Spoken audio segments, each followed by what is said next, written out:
and welcome. Tonight, lawmakers past and present from across the Federation discuss national development as they meet for the maiden edition of the Nigerian Former Legislators Forum in Enugu. Zamfara Assembly crisis deepens as parallel group elects speaker, dissolves all principal officers and standing committees amid legal battle. National Association of Nigerian Students President Olushola Oladoja denies claims that its association is factionalized. And Israeli Prime Minister Benjamin Netanyahu vows to retaliate against the Houthis after a missile fired by the group struck the grounds of Israel's main airport.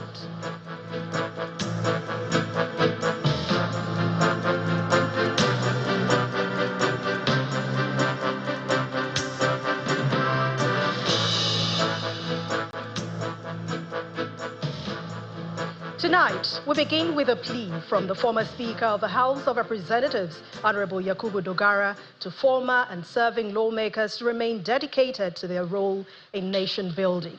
He made the call at the maiden summit of the Nigerian Former Legislators Forum held at the International Conference Center in Enugu. Enugu State Governor Peter Mba, who also spoke as a guest at the event, pledged his administration's commitment to working with the forum in the shared goal of achieving a more prosperous and developed Nigeria.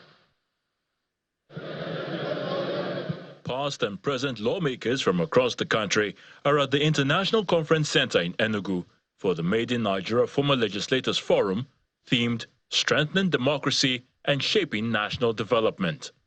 Distinguished Senator, the summit aims to foster dialogue among experienced legislators, allowing them to share insights, exchange ideas, and offer strategic guidance to support Nigeria's democratic growth and national development. As former legislators, we have a critical role to play in deepening democracy and promoting national progress. By, I have said, promoting democratic values, building networks and alliance, fostering constructive dialogue, and advocating for justice and equality, we can contribute significantly to the country's development. This is essential for former legislators to work together to strengthen democracy and its institutions, thereby ensuring that it delivers on its promises to all our citizens. Former President of the Senate, Ken Nnamani, on his part, urges Nigerians to stop electing unqualified individuals to the National Assembly based solely on zoning or turn-taking, stressing the need for competence and merit in legislative representation. So the idea of people sending somebody to National Assembly or to State Assembly, as the case may be, because it's their turn. You should know that you may be shooting yourself on the leg if you don't send the right person that can stand firmly and think on his feet. Governor Peter Mba, attending as a guest, expressed support for the forum's objectives, pledging to harness the wealth of human capital available through former lawmakers to advance development in Enugu State. The Nigerian Former Legislators Forum, it's a great idea, given the wealth and the pool of resources that we have here. I mean, this country can benefit from the wealth of experience of the human resources we have here. On the flip side, convener of the summit and Deputy Speaker of the House of Representatives, Benjamin Kalu, notes that national progress depends on strong collaboration between past and current leaders. The forum must champion the holistic welfare of its members, as opined by Senator Stella Udua, supporting one another politically, one another socially, and one another economically. Because we say once a legislator, always a... Once a legislator, always a... So that community of legislators must be made to be alive. And that is what LF is setting out to do.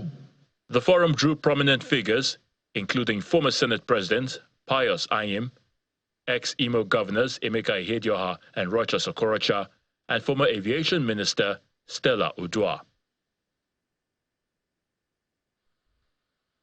And staying with politics, some Southeast leaders of the All Progressives Congress, led by Imo State Governor Hope Uzodimma, are calling on non-party members in the region to join the APC in a bid to end political marginalization. Governor Uzodimma made the appeal following a closed-door stakeholders meeting held at the party's zonal office in Enugu. He emphasized that aligning with the APC will bring the Igbo people closer to the corridors of power and fast-track regional development.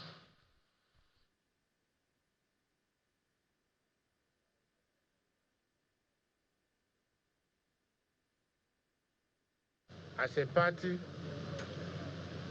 we took a resolution to come all out now, to unite our party in the zone, strengthen our party in the zone, make APC the dominant party in Southeast, encourage our brothers and sisters, even those in political offices that are not members of APC, to see reason for the interests of Ndibo and Southeast as a zone, to join APC, that is the ruling political party. You must have seen how in other geopolitical zones, where even sitting governors are now joining APC. Because really, the exact meaning of power is proximity to the source of authority.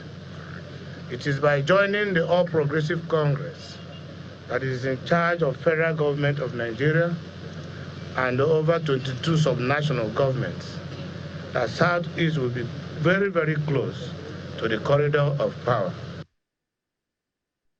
Meanwhile, ahead of the 2027 general election, the Nasarawa State Governor Abdullahi Sule is advising opposition political party leaders in the country to desist from wooing the immediate past President Muhammadu Buhari and the defunct Congress for Progressive Change members to join any coalition.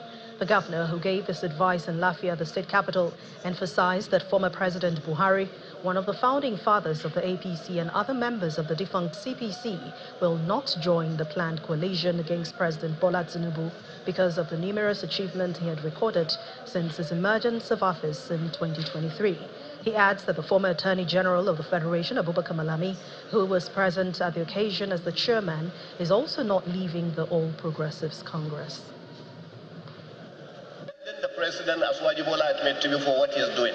That's why some people are trying to take away some of our people, some of the good people. When they check and see a good person is there, they want to take him away.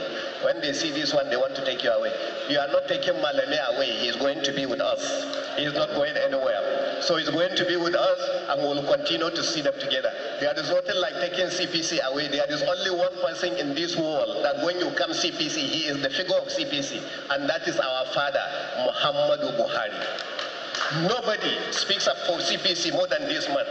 The day he says CPC is with you, CPC is with you. The day he says CPC is not with you, he's not with you. Because he is the CPC himself. He keeps carrying his 12 million voters along with him everywhere he goes. So he is also not going anywhere. That's why we went to see him in Kaduna, and we say, Baba, you are not going anywhere. And Malami side, you are not going anywhere. We are going to be in this house together so that we'll continue to build our house. We head to Zamfara State now, where the crisis rocking the State Assembly is yet to abate. The Speaker of the State House of Assembly, Aminu Moriki, says the emergence of a parallel assembly by some lawmakers will not deter the legislature under his leadership from discharging its constitutional responsibilities to the people. Addressing journalists after the weekend of the Assembly complex in Gusau, the embattled Speaker described the move as a deliberate attempt to distract both the legislative and executive arms of government from delivering development to the people of Zamfara. The crisis rocking the Zamfara State House of Assembly follows internal disputes among lawmakers, which led to the suspension of some members over a year ago for alleged violations of House rules and legislative misconduct. The affected members have since challenged their suspension in court. Despite the legal proceedings, the suspended lawmakers held a meeting on Thursday in Gusau away from the assembly complex, during which they announced the dissolution of all principal offices and standing committees, as well as appointed two sensitive committees. is hereby dissolved all principal officers and are referred to the ad hoc committee of ethics and privilege for investigation of alleged financial misconduct. All the special and standing committees are hereby dissolved. But their action has been described as illegal. Addressing newsmen in his office, the Speaker of the Zamfara State House of Assembly voided their proceedings. While one member has since tendered a written apology and expressed regret, others have persisted in the fines going as far as to hold an illegal gathering style as a parallel assembly. As a law-abiding institution, we shall await the court's ruling before taking further action. We remain undertaken in our constitutional responsibilities and firm in our dedication to serving the people we represent. Moriki highlights the achievements of the current assembly under him. Lawmaking remains the cornerstone of any legislative institution. I am pleased to inform you that the 7th Assembly has deliberated often and passed over 43 bills. As the crisis continues, all eyes remain on the court's verdict, which may determine the future direction of the legislative arm in Zamfara State. Well, if you thought political intrigues were synonymous with elected officials, you might just be wrong, as student bodies are not immune from political alignments. Amidst the crisis rocking the National Association of Nigerian Students, the national president of the association, Comrade Olushola Oladoja, is asking students to protect the association from those he describes as mischief makers who are bent on creating misunderstanding and misrepresentation of the association. Addressing a news conference in Abuja, Comrade Oladoja claims the association is not factionalized as he remains the duly elected president of the students' body. Claims of factions, contested legitimacy, and imagined disunity within the National Association of Nigerian Students is the focus of this median media parley by the Comrade Olushola Oladoja-led leadership of the association.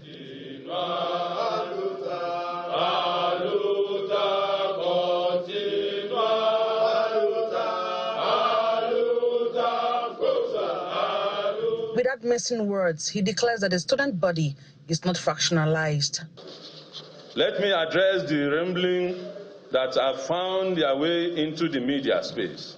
Claims of factions, contested legitimacy, and image disunity within NANS. I state here without hesitation, NANS is one, indivisible and rooted in legitimate democratic processes. He speaks further on the leadership process in the National Association of Nigerian Students. Those who seek circumvent that will of the student by self-disclaimed leadership position outside this due process are not only acting in error, but also eroding the sacred truth of the student that claim to represent. This is no shortcut to legitimacy. At a separate news conference, the Forum of Coordinators of the National Association of Nigerian Students declared their position on the authentic president of the association. It is worthy of note that over 14 aspirants contested for the office of the president, and the so-called Atiku Abubakar Issa was never part of them. He neither obtained the nomination form nor attended the screening exercise. At the end of the keenly contest and well-published contest through February 28th at the Old Parade Ground, Comrade Olushola Oladoja, a master's student from the University of Jos, emerged with an overwhelming vote, and he was immediately embraced and congratulated by other co-aspirants. Well, the forums claimed that Mr. Atiku Abubakar Issa never participated in any election monitored by the coordinators. The crisis rocking the association appear unending. In part two, after the break, Hallmarks of Labour Foundation awards role models to inspire and motivate Nigerians. Please join us again. Welcome back. If you've just joined us, you're watching the news at 10 on Channels Television, broadcasting live from Lagos. A reminder of our main stories.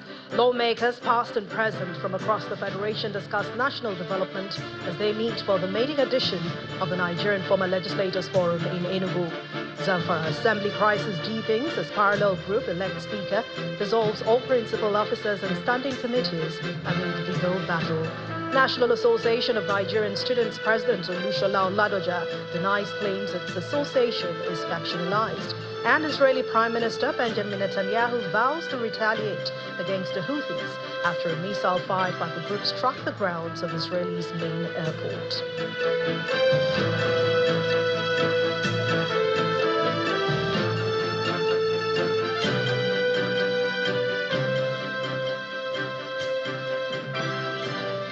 To celebrating excellence and integrity, the Hallmarks of Labour Foundation has shown a spotlight on 10 exceptional Nigerians, recognizing their profound impact on national development and exemplary leadership. In a grand ceremony right here in Lagos, the foundation reaffirmed its unwavering commitment to identifying and honoring individuals who have reached the pinnacle of success through sheer hard work, unwavering integrity, and a dedication to excellence. The main aim is to present these distinguished figures as powerful role models, particularly for Nigerian youth, inspiring them to reject the allure of fraud, dishonesty, and greed in their pursuit of achievement.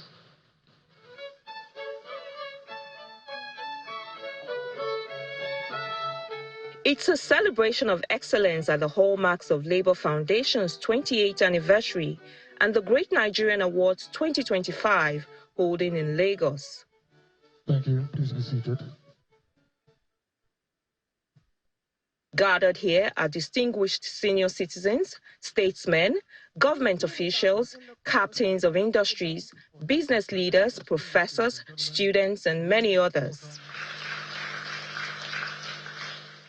Former Commonwealth Secretary General Emeka Anyaoku, who is also the chairman of the evening, welcomed guests and appropriately set the tone for the event.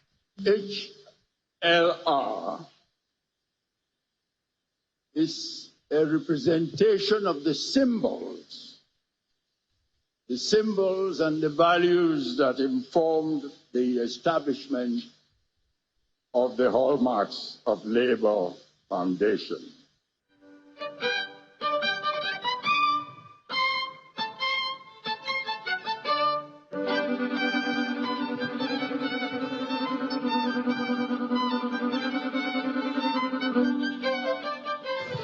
Carlo Musto Onoha is Professor of Petroleum Geology. One after the other, the recipients for the 2025 Role Model Awards are called to receive their awards. Those awarded this year include Emeritus Professor Kalu Onwa and Emeritus Professor Babajide Alo for their individual outstanding contributions in the field of science. Others are Emeritus Professor Olufunmilayo Adebambo for outstanding contributions to research, innovation, and value chain development towards food security.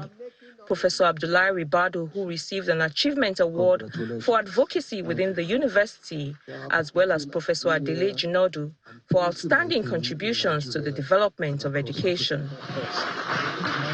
Thank you, sir. It's an honor for me to read the citation for Her Excellency, Ambassador Amina Jane Mohammed. The United Nations Deputy Secretary General Amina Mohammed received the Emeka Anyaoku Lifetime Award for being Nigeria's outstanding international icon, while Professor Olufemi Adelowo received the award for outstanding contributions in the field of medicine. The HLF Lifetime Achievement Award for exemplary philanthropy. Lieutenant General T.Y. Danjuma was named the recipient of the Achievement Award for exemplary philanthropy, and on behalf of the other awardees, he commended the organizers.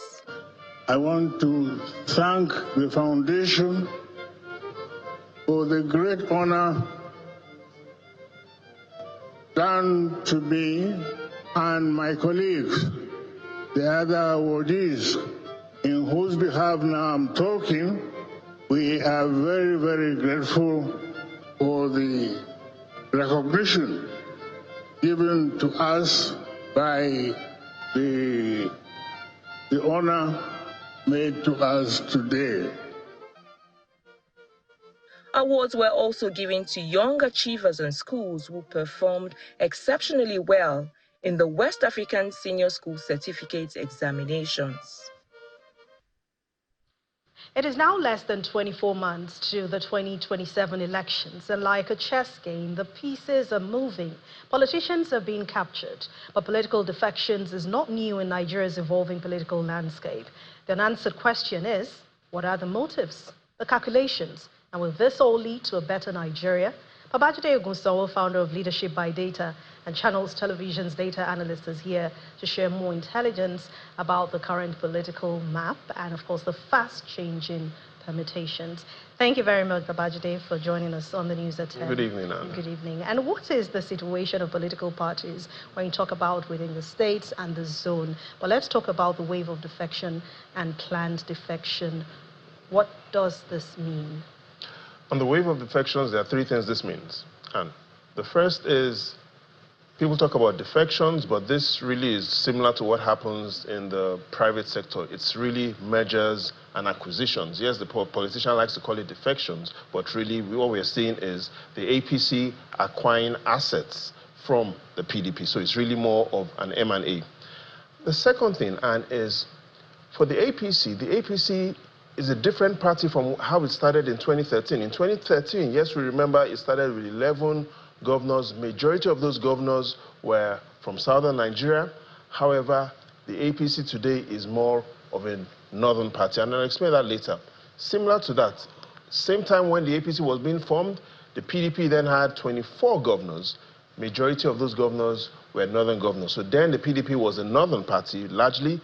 All that has changed. The PDP now is more of a southern party. Now, let's take a look at exactly what I mean by what has changed since 2013. And if we focus on the numbers, and it will also allow you to see perhaps where is all of this leading to in less than 24 months. Again, we remember 2013, 11 governors from the APC, that's on the first row. 7 of those governors were from southern Nigeria. All the governors from southwest, excluding Ondo State. Remember that Edo State and then Imo State. So that was the situation as at 2013 for the APC. However, look at what we have today. 22 state governors in the APC. However, only 9 of them are from southern Nigeria. So in simple terms, as of May 2013, 63% of APC's governors were from southern Nigeria. Now only 41% of their governors from southern Nigeria. So the party pretty much is more of a northern party now. Look at what happened same time. In 2013, the PDP then had 24 governors. 15 of them, as at 2013, were northern governors. Now the PDP has only 11 governors, and only 5 of these 11 are from northern Nigeria. Again, look at those numbers. What happened at this time, 2013, 2015, 2019, 2023, 2025, and if you just focus on those numbers and visualize 2027, it will allow you to clearly see perhaps what we are really going to be going into in less than 24 months. And that brings me to the third and perhaps the most final point, and that is looking at what is in front of us, looking at this fact, it makes me think, and really the evidence is this is more perhaps, and all the mergers and acquisitions we are seeing, perhaps is really more about 2031 than it is of 2027. And in the days ahead, I'll explain a lot about the difference between what is about to happen in the next 24 months and what might happen in 2031. So talking about the future now, how close or far away is Nigeria from becoming a one-party state? What is the current situation, and what is the future really looking like for the country's political space? You know, speaking about one-party states and monopoly, about 5 centuries ago, a philosopher then, Thomas More, talked about the word monopoly. And what we have today, there's sufficient evidence to show that we are not yet in a monopoly, and there's some evidence to show that, yes, you can actually say this is a monopoly. The evidence to show that this isn't a monopoly is because right now, yes, the APC has 24 2 states, which shows that they have pretty much, is not exclusive control, 61% of the governorship size, 61% market share, as we'll probably say. So that shows there's no monopoly. However, there's a perspective of monopoly, and if we take a look at it from the regional perspective, it now allows you to understand why a lot of people are worried. So let's take a look at the chart of the week, because that allows you to also understand the challenges that we face as a nation and with our democracy. Look at the spread of parties. In the Northwest, the APC has 5 state governors. No other party has more state governors than the APC. In the Northeast, the APC has 3 state governors. No other state has more governors than the APC in the Northeast. In the North Central, the APC has 5 state governors. No other party has as many state governors as the APC. In the South-South, 3 state governors. No other party in the South-South has more state governors than the APC. Same thing in the Southeast. The APC dominates the Southeast, and the South-South, the APC dominates. So looking at it from the regional perspective, across Nigeria's 6 geopolitical zones, no other party beats the APC when it comes to their numerical strength of state governors. And so looking at that, clearly the APC has control in those regions, and from that perspective, you might have some concerns, especially there might be some logic and some understanding when people feel that we are close to or we're already in a monopoly. However, if we look at it from the general perspective, which is the non-regional perspective, then you clearly see that the APC has a majority, 61%, but it depends on how you just really want to look at it, Anne. Well, they say in politics, anything can happen. In just one day, 1 second, things can change. But when you look at states and region, what could swing things for political parties in Nigeria going forward? So you're right, 24 months is still a long time. 1 day for politics is still a lot of time. So a lot of this analysis, though correct today, in politics, it could change. However, what might not change is the dominance of the Northwest. What is also interesting is there are some states that are guaranteed, Anne, to have new state governors, and those are the regions I have my eyes on. And if you take a look at some of those regions that will be interesting as these elections get closer, 3 regions come out as interesting. The Northeast, remember the Northeast has 6 governors, however, 5 of those governors are going because they're on the 2nd term. So the Northeast will be an interesting region as we get closer to the elections. The North Central, definitely 2 governors are going, Kwara, Nasarawa. And in the Southwest as well, majority of the governors in the Southwest are going home as we get into the 2027 election. So these 10 states are states that I'm keenly following, keenly looking at how the politics plays. But in the final analysis, Anne, there's really only one guaranteed way for the APC or for the opposition party to win. And Anne, perhaps next week, I'll show you and take you on that journey. All right, we can't wait for that journey. I mean, May is just beginning and there's a lot unfolding already. But watch this space as they There's a lot unfolding, the numbers don't lie, and perhaps there's really a joker that the APC is keeping close to his chest, and there is really a way for the opposition to work some magic. All right, we'll see what that magic is. Thank you very much, Babajide Ogunsewo, founder of Leadership by Data and Channels Television's data analyst, for your contribution on the news at 10. Thank you, Anne. And still ahead on the news at 10, operatives of the Nigeria Police Force rescue 2 kidnapped victims, arrest suspected kidnappers, and its ongoing crackdown on criminal activities across the country. Please stay with us. Welcome back to Security Matters Now. The police has reported significant victories in its ongoing battle against violent crime across Nigeria. A statement issued by the Force Public Relations Officer, Mr. Olumuyiwa Adejobi, says that while responding to a kidnapping in Delta State, police rescued 2 victims from Wema Forest, arresting 9 suspects and seizing a significant cache of firearms. In Benue State, police intelligence led to a fierce gun battle with suspected bandits in the Sankera region. 3 bandits were fatally wounded, and authorities recovered locally fabricated firearms and ammunition, disrupting a planned attack on security operatives. The Inspector General of Police, Kayode Egbetokun, has lauded the bravery and effectiveness of officers involved in these operations. Still on security, the Tol Huba of Hubaf Chiefdom of Adamawa State, Alheri Yako, has attributed the recent renewed attacks by Boko Haram in the state to lack of operational Air Force base in the state. The traditional ruler made the appeal during an interview with journalists in his palace in Hong, Adamawa State. According to him, the federal government should deploy more troops in Hong and neighboring communities because farmlands bordering the Sambisa forest have now become easy targets for the insurgents. Only recently, some communities in Dugwaba district in Hong local government area of Adamawa State, which shares borders with Sambisa forest, came under attack by insurgents, resulting in the killing of 10 local hunters. These attacks have been of great concern to the communities as farmers no longer access their farms. The attacks prompted the traditional ruler of Hong to call for the equipping of local hunters and the establishment of an Air Force operational base in the state. Intensive federal government support in order to combat these insurgents. As a matter of fact, during the recent attack, I made efforts to see whether the Air Force that we used to have in Adamawa State station in Yola could even come and support, but only to hear that they no longer operate in Adamawa State, they only operate from the Borno axis, which has therefore made it difficult to really even give our hunters real support. The royal father, however, commends the governor of Adamawa State, Umaru Fintiri, for his proactive measures in securing the state. Even as the government is saying that communities must then take more responsibilities in the defense of their communities, they must then support with weaponry, because the weapons that we need to defend cannot be just obtained anyhow.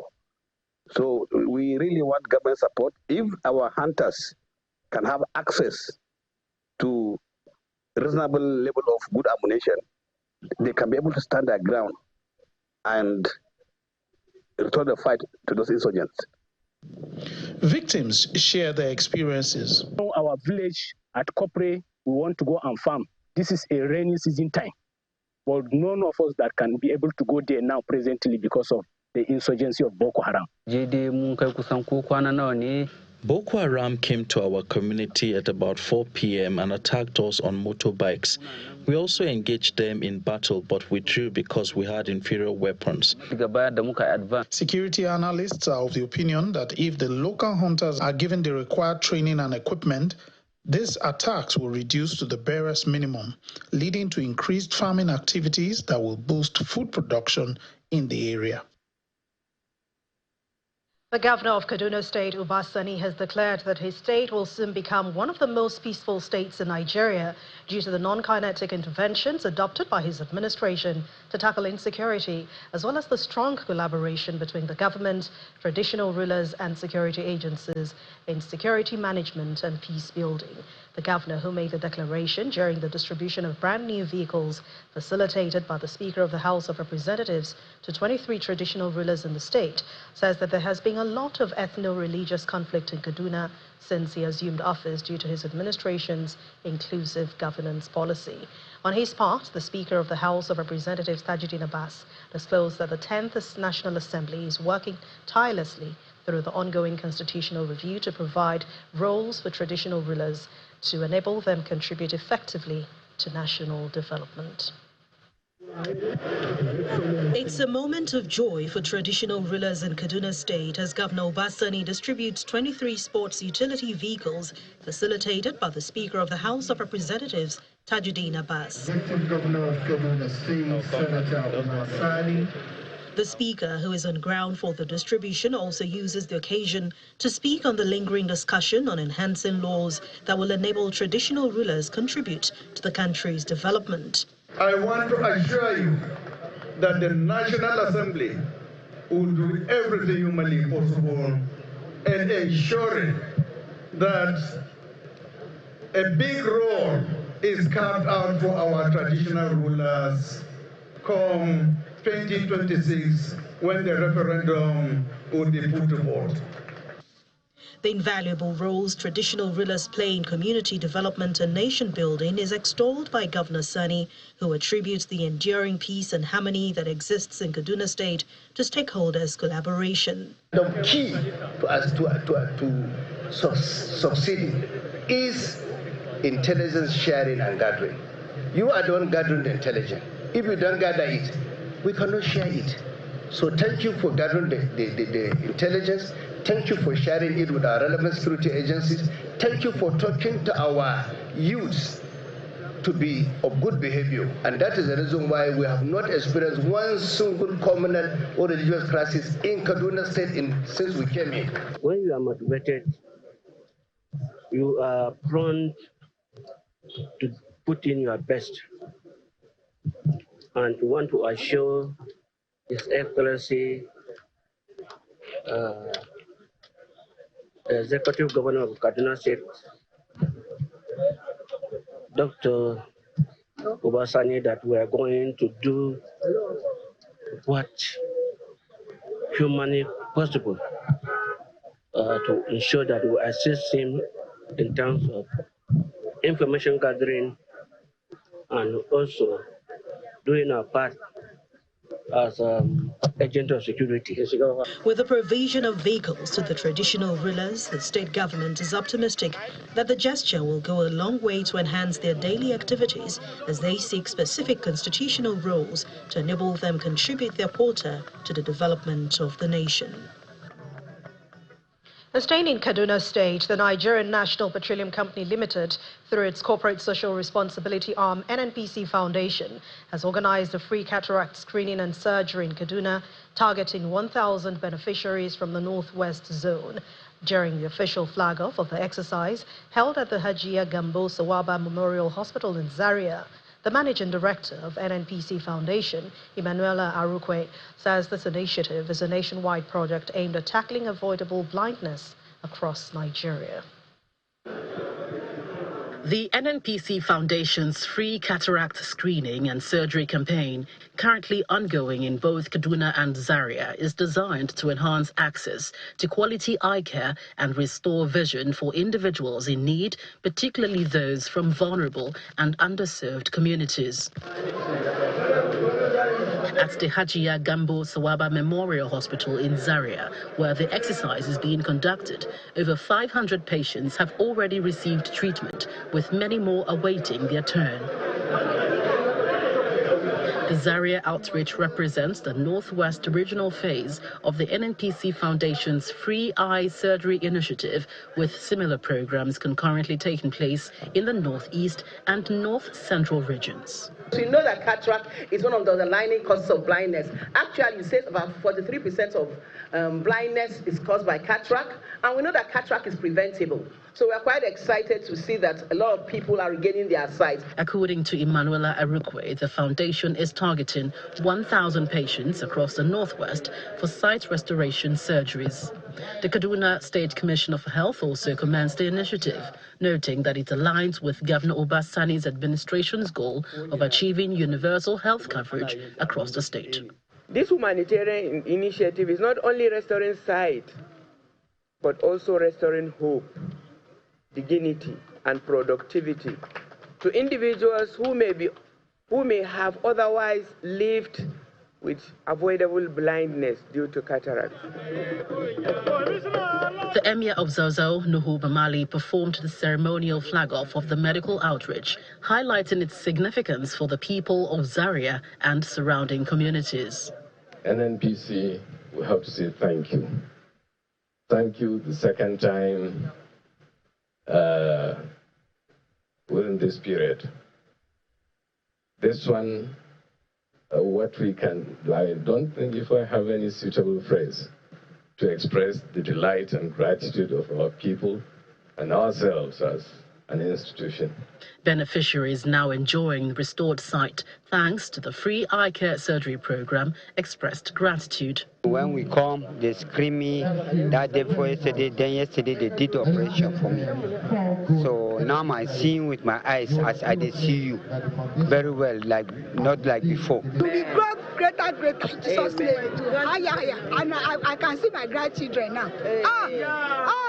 NNPC, no go round that line. Through this initiative, the NNPC Foundation aims to restore vision for more than 1,000 individuals across Northwest Zone, transforming lives, enabling students continue their education, as all participants can fully experience life's everyday joys. The city of Lagos was filled with celebratory energy as Wema Bank rolled out the carpet in commemoration of its 80th anniversary themed Timeless Elegance. The event brought together a constellation of dignitaries from world of business, politics and society who all applauded the journey of the bank and the future filled with optimism.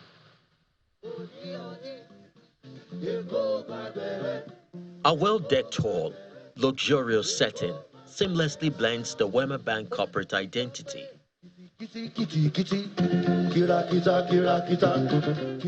It's an atmosphere befitting of a colossus in the banking industry, celebrating 80 years of remarkable achievement in the sector. We see you, we celebrate you. The caliber of guests, including some past and present governors, business moguls, and other socialites, lends credence to the significance of the day. Thank you very much, Madam Chairman. The journey of the bank from its humble beginning in 1945 and its numerous impact are captured by the chairman in a welcome speech. What we stand on today is a bank that defied the odds in the thick of Nigeria's colonial era, growing from a single room in Yaba to over 150 physical branches across Nigeria.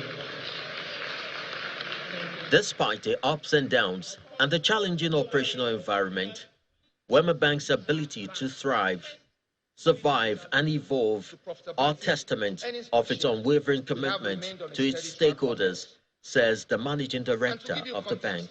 In the years since the launch of Alert, we have grown profitability by an astonishing 3,300%. Especially in the last 2 years under my watch, we have grown profitability sevenfold, from 14 billion to 102 billion. We have tripled our share price from 3.73 to 12.35, creating immense value for all stakeholders. But I must say that even with this, our best is yet to come. Goodwill messages replete with accolades for the bank's resilience and forward-thinking leadership. So I'm very proud to be associated with the bank. So distinguished ladies and gentlemen, make sure you patronize this bank. MD has said we should hold. What appears as an icing on the cake is the unveiling of Wema Bank's at 80 coffee table book. Congratulations, sir.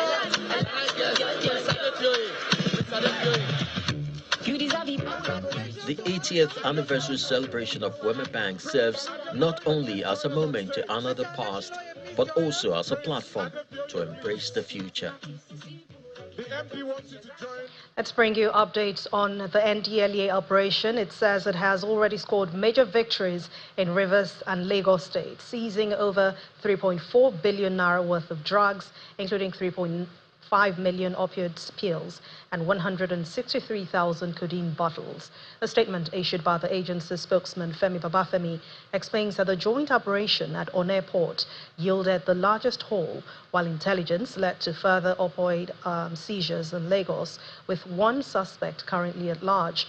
Lagos Airport saw the interception of 20 kilograms of Canadian loud hitting in food cargo from Canada, resulting in the arrest of 3 individuals, including Mansurat Losing.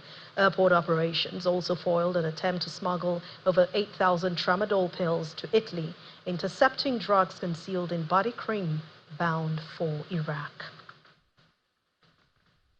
And now to the arts. Photographer and filmmaker Akin Alabi celebrates many years of craftsmanship in his solo exhibition at the Walewa Gallery right here in Lagos, while the show, titled Makoko Through My Eyes, reveals a collection of vintage photographs and cameras. We see it on Art Review tonight.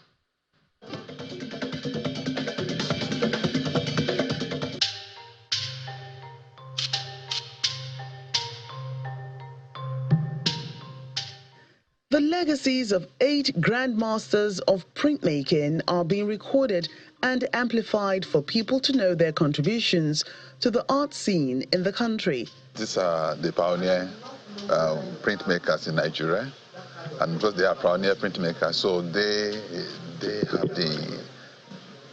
are the forefront of how printmaking is done in Nigeria over time. I mean, if you look at the speeches that has been made, these things date back to as far back as 50, 60 years now. So these men are still with us, and which is a good thing. But few of them have gone. I mean, those that are alive, like the Bruce Onabakwaya, David Quayle, and like Professor Sakubi and Dr. Adeyemi, these people are grand masters in printmaking. And so since we have them in our midst, we need to celebrate them, and we need to let them tell us how it has all been for these 60 years of printmaking in Nigeria. They are Professor Uche Okeke, Solomon Wangboje, Bruce Onabakwaya, Salubi Onakufe, David Dale, Ademola Williams, Tayo Okoye, and Dr. Kunle Adeyemi, although not all of them are alive to share this honor to many years of professionalism and craftsmanship. This is the first time this type of exhibition or this type of print, show is going to come up. And this is about the time to begin to preach the gospel of printmaking in Nigeria.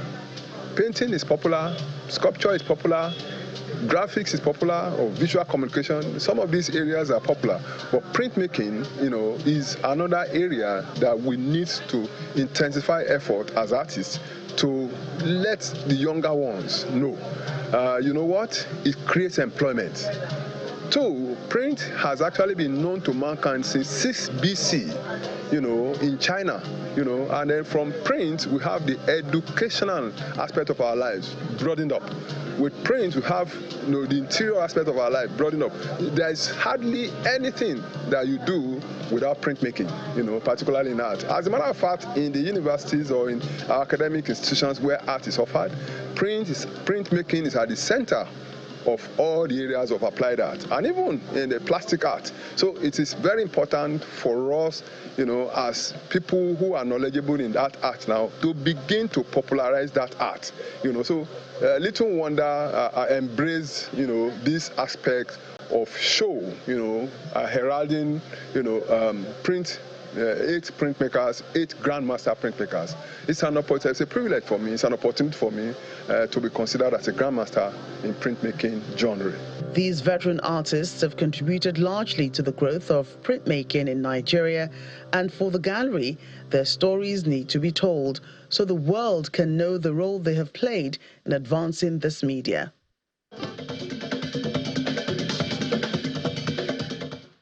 Away from the arts, let's move to the world of sports. Chess in Slum Africa Team A are the winners of the first Chess Masters tournament tagged the opening move. The event, launched by Key Academy in collaboration with Eco Hotels and Suites, saw 500 kids from 100 schools in action. Home Science Association Okwaba finished second, while Skylink Children's School emerged third. Chess, no longer just a leisurely pursuit at Key Academy, but a powerful tool shaping young minds. Here, the ancient game is strategically deployed to cultivate critical thinking, resilience, and sharp problem-solving skills in students. For us, chess is more than just a game. Children are learning skills, critical skills that they need to thrive in the world that they're growing up in. Skills like problem-solving, critical thinking, collaboration, creativity. All of these skills you're able to learn through games like chess. To ignite a passion for the game in even more young Nigerians, Key Academy and Eco Hotels have orchestrated a grand tournament transcending classroom walls to bring together 100 schools from across Lagos at the Eco Convention Center in Victoria Island. We had an amazing team reaching out to schools across Lagos, sharing this new idea with them. Of course, this is the first time a chess tournament of this nature for primary-age children has come to Lagos. As we move along yearly, we will open up to Nigeria, and our hope is to open up to the continent and have all of them come here. We do this, we build the bright minds of the future right here at Eco Hotel in Lagos. Over 500 eager children are locked in intense battles, each move meticulously calculated under the watchful eyes of their parents and coaches, all anticipating the coveted prize. Then the atmosphere shifts as Tunde Onokoya, Guinness World Record holder for the longest chess marathon, enters the hall. This is a dream come true. We have 500 children all over the place. And one would think it would be absolute chaos, but this is so well organized and coordinated, and you can see the children are so deeply immersed in the game and in the moment, and we need more of this. And finally, the champions emerge, their strategic brilliance earning them well-deserved accolades. In first place is Chess in South Africa Team A. You have to dance forward. I want to see your victory now. And I play chess with 100 people, and only the one that I take first. I like it, that is why. I feel good in collecting this trophy and this medal that they gave me. I'm so proud of my team and myself. For the organizers, the launch of the Chess Masters Initiative is just the beginning of a movement. In the words of Dr. Ngozi Okonjo-Iweala, investing in young people is the most strategic move a nation can make. Indeed, that's the importance of catching them young. Now, Nigeria's Flying Eagles settled for a goalless draw against Morocco in their second Group B match at the 2025 Under-20 Africa Cup of Nations in Cairo, Egypt. The eagerly anticipated encounter did not live up to expectations, with both sides delivering a cautious and uninspiring performance, which ended in a stalemate. Nigeria struggled to break down a resolute Moroccan team who had beaten Kenya in their first match. In the other Group B game, Tunisia defeated Kenya 3-1. Brentford kept their hopes of European qualifications alive, coming from behind to beat Manchester United in a 4-3 thriller at the Community Stadium. But elsewhere, Alexander Isak earned a draw from Newcastle with a late penalty against Brighton at Amex Stadium. In other matches, West Ham captain Bowen scored his 10th Premier League goal of the season as they shared the points with Tottenham. In the last game of the day, Chelsea beat champions Liverpool 3-1 at Stamford Bridge. Away from sports and outside our shores, Israeli Prime Minister Benjamin Netanyahu has vowed to retaliate against the Houthis after a missile fired by the group struck the grounds of Israel's main airport. In a video posted on social media, Mr. Netanyahu threatened strikes against the group, saying, "We attacked in the past and we will attack in the future." The missile fired from Yemen by the Iran-backed group landed near the main terminal, and on Sunday morning, Israeli authorities said 4 people were injured by that blast, with another 2 injured on their way to a shelter, Israeli media reported, citing emergency services.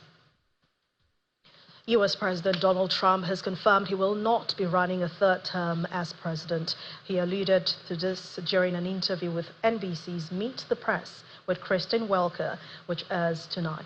In the interview, Mr. Trump says that I will be an 8-year president. I will be a 2-year term president. I always thought that was very important. Mr. Trump has previously said he was not joking about wanting to serve a 3rd term or even 4th term as U.S. president. He later said his statements were meant to troll the fake news media. The Sudanese army says a drone attack launched by the paramilitary rapid support forces, the RSF, struck a military airport in the city of Port Sudan, and that happened earlier today. It marks the first time RSF attacks have reached a city, the de facto capital of Sudan's military-led government, since the conflict between the warring factions erupted 2 years ago. Sudanese army spokesperson Nabil Abdullah says the RSF had launched several suicide drones at the eastern Red Sea port city, targeting the Osman Dinga Air Base, as goods warehouse and some civilian facilities there. He says that no injuries had been reported, but the attack had caused limited damage. The RSF has not commented on that incident.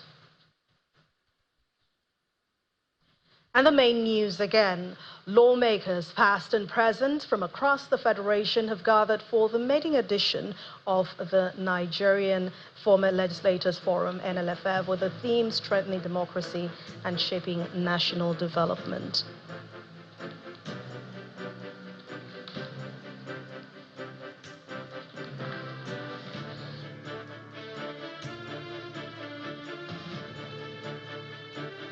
That's the news at 10 tonight. Thank you so much for watching. I'm Anne Mwawado. Good night and have a wonderful week.